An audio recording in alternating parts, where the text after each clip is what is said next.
Hello guys, Manuel Duché again here with CATIA Product Perception Experience for a fifth tutorial about human variant.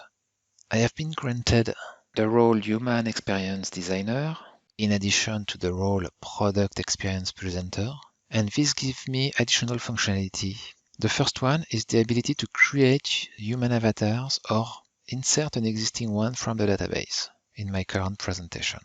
Let's create one. It brings the usual human avatar library as seen in CATIA Human Design. So I have various human content.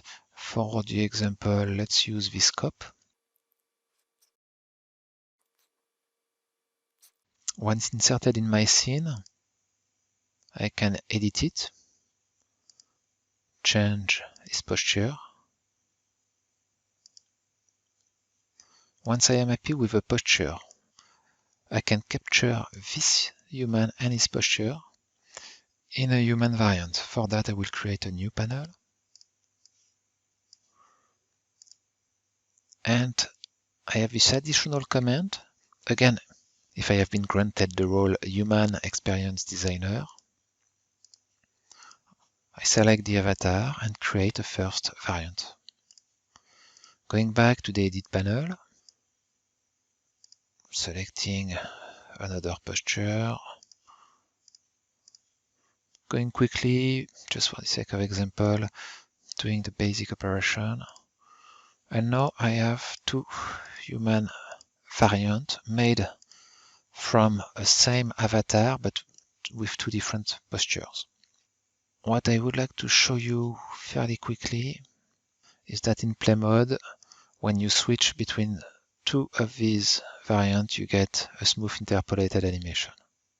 I believe you get the idea. Let's move forward. I will remove this panel for now and show you a more complete panel I have prepared. I will actually also delete this human avatar.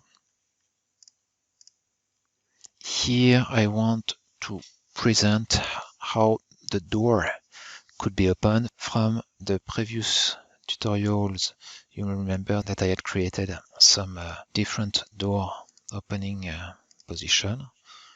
And now I'd like to illustrate how the door is opened by the driver. And I thought that it could be done by moving the hand on top of the rear fender. For this, I have prepared two avatars, and for each I have a position with the hand at the beginning of the fender and at the end of the fender.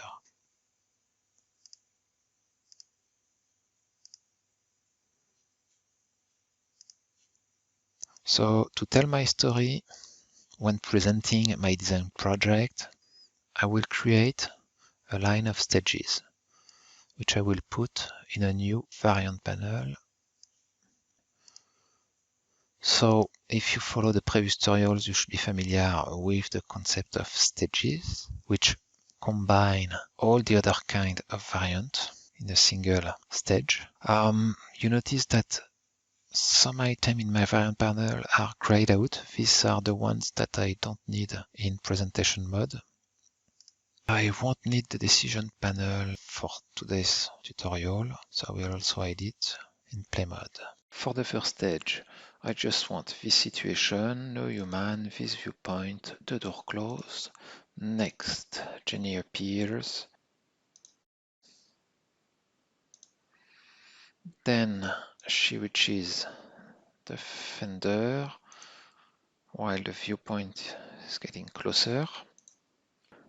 For the next one, I select this viewpoint, just that change before Jenny moves her hands to the back of the car while the door is opening.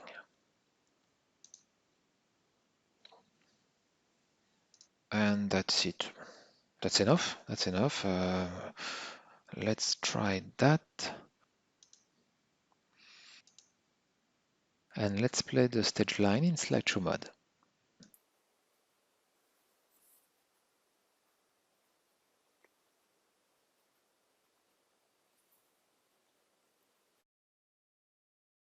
So that's one way to play it in sequence with the stage line, which make it easy to combine variant and to remember the order in which we want to tell the story. But I can also take the end at any time. Always also the ability to freely navigate, to change things and activate variant individually, like we could have Jenny closing the door, switching for John. So really complete freedom during my presentation to go back and forth